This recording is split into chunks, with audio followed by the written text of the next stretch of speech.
Story of the World, Volume 1, Chapter 41. The Attacking Barbarians, Part 1. Attila the Hun. The barbarians, called Huns, swept down on the Roman Empire on strong, fast war horses, wearing strong armor and shooting deadly arrows from horseback. They came from the north, from Central Asia. They drove all their enemies into retreat. All along the borders of the Roman Empire, people told terrible stories about the savage Huns. One Roman historian wrote, "They are uglier than any other men on earth. They eat roots that they find in the fields, and they don't even cook their meat.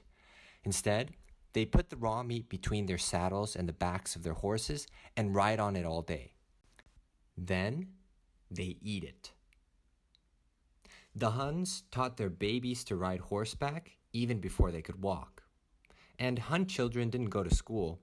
Instead, they learned how to shoot arrows at a full gallop. The most terrifying barbarian of all was Attila, the greatest Hun war leader. Attila led his Hun army in attacks against both Roman empires, the East and the West.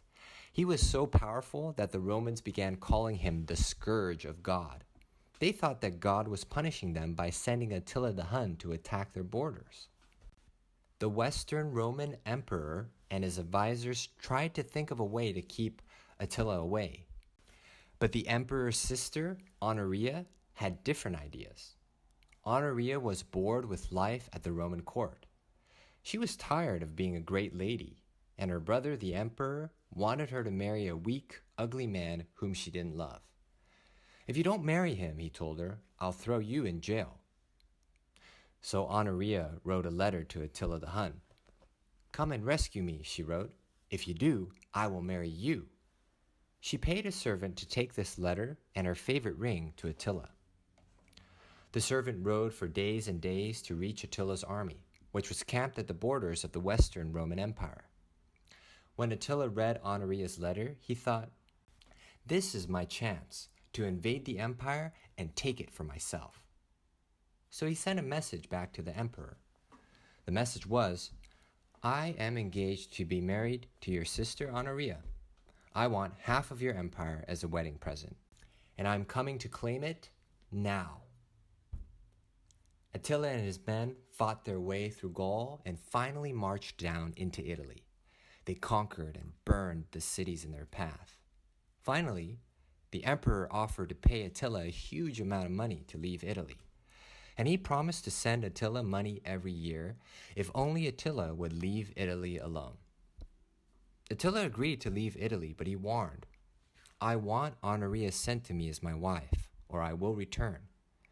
He marched the Huns back out of Italy, planning to come back and claim his wife and his new empire. But before Attila could return to Italy, he died of a nosebleed. And he never did marry Honoria, the sister of the emperor. Attila's followers put his body into a golden coffin. They put the golden coffin into a silver coffin, and the silver coffin into an iron coffin. They buried the iron coffin in the dead of night, and then killed all the slaves who had helped to dig the grave, so that no one would know where Attila was buried. To this day, the grave of Attila the Hun has not been found.